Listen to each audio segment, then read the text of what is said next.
નમસ્કાર મિત્રો. તો મિત્રો આરટીઈ માટેના છે એ ફોર્મ ભરવાના અત્યારે હાલમાં શરૂ છે.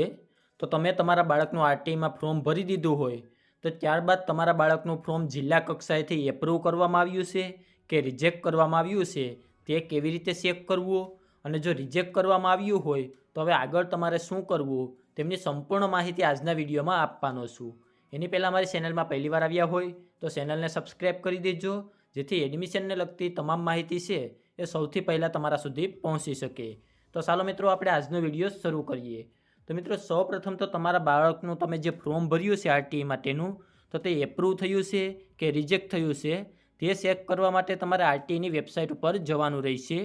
તમારી પાસે જે કોઈ પણ વેબ બ્રાઉઝર હોય તેમાં તમારે RTE.org ગુજરાત સર્ચ મારવાનું રહેશે, એટલે તમે આરટીઈની વેબસાઇટ ઉપર આવી જશો.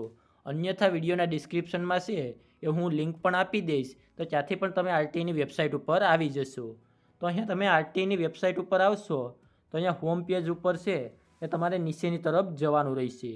તો અહીંયા નીચેની તરફ જશો તો ત્યાં તમને ઘણા બધા ઓપ્શન જોવા મળશે.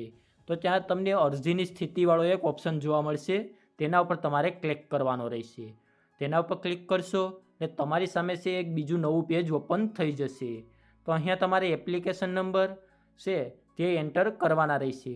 તો હવે એપ્લિકેશન નંબરમાં શું નાખવું, તો જ્યારે પણ તમે તમારા બાળકનું ફોર્મ ભર્યું હોય ત્યારે તમને જે PDF મળી હોય તો તેમાં જમણી તરફ છે એ જીજે કરી અને ત્યારબાદ એપ્લિકેશન નંબર છે એ આપેલા હોય છે. તે આખા એપ્લિકેશન નંબર તમારે અહીંયા એન્ટર કરવાના રહેશે. અન્યથા તમારે SMSમાં પણ છે એ એપ્લિકેશન નંબર આવેલા હશે.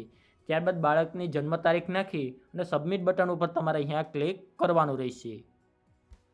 જેવું તમે સબમિટ બટન ઉપર ક્લિક કરશો એટલે તમારી સામે છે એ નવું પેજ ઓપન થઈ જશે. તો ત્યાં ઉપર તમારો છે એ એપ્લિકેશન નંબર જોવા મળશે અને નીચે અરજીની સ્થિતિ જોવા મળશે. જો તમારું ફોર્મ જિલ્લા કક્ષાએથી મંજૂર થયું હશે તો આવી રીતે તમને જોવા મળશે કે આપનું આ ફોર્મ છે એ જિલ્લા કક્ષાએ મંજૂર એટલે કે એપ્રૂવ કરવામાં આવેલું હશે. જો એપ્રૂવ કરવામાં નહીં આવ્યું હોય તો અહીંયા લખેલું આવશે કે જિલ્લા કક્ષાએથી તમારું ફોર્મ છે એ રિજેક્ટ કરવામાં આવ્યું છે અને તેના માટે તમારે આ ડોક્યુમેન્ટ છે એ અપલોડ કરવાના રહેશે. જો તમે કોઈ ખોટા ડોક્યુમેન્ટ અપલોડ કરેલા હશે કે ખોટી માહિતી નાખેલી હશે તો જિલ્લા કક્ષાએથી તમારું ફોર્મ છે રિજેક્ટ કરવામાં આવશે. અને તે માટે છે એ તમને પછી 3 દિવસનો સમયગાળો આપવામાં આવશે. એટલે કે 18, 19 અને 20 તારીખ સુધી છે એ 3 દિવસનો સમયગાળો આપવામાં આવશે. એ 3 દિવસમાં છે એ ફરીથી તમે જે ડોક્યુમેન્ટ છે એ ડુપ્લિકેટ અપલોડ કરેલા હોય કે ખોટા અપલોડ કરેલા હોય તો તેની જગ્યાએ તમારે ઓરિજિનલ ડોક્યુમેન્ટ અપલોડ કરી દેવાના રહેશે અને ફરીથી સેવ કરી દેવાનું રહેશે. એટલે ત્યારબાદ છે એ ફરીથી તમારું ફોર્મ જિલ્લા કક્ષાએ છે મોકલવામાં આવશે ઓનલાઈન, અને ત્યારબાદ તમારું ફોર્મ છે એ એપ્રૂવ અથવા રિજેક્ટ થઈને આવશે. તો આવી રીતે તમારે જિલ્લા કક્ષાએ અપ્રૂવ થયું છે કે રિજેક્ટ થયું છે તે ચેક કરવાનું રહેશે.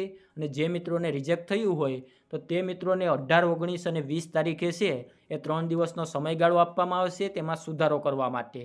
જો આને લગતો બીજો કોઈ પ્રશ્ન હોય તો નીચે કોમેન્ટ બોક્સમાં જણાવી દેજો, ત્યાં તેમનો જવાબ આપી દઈશું.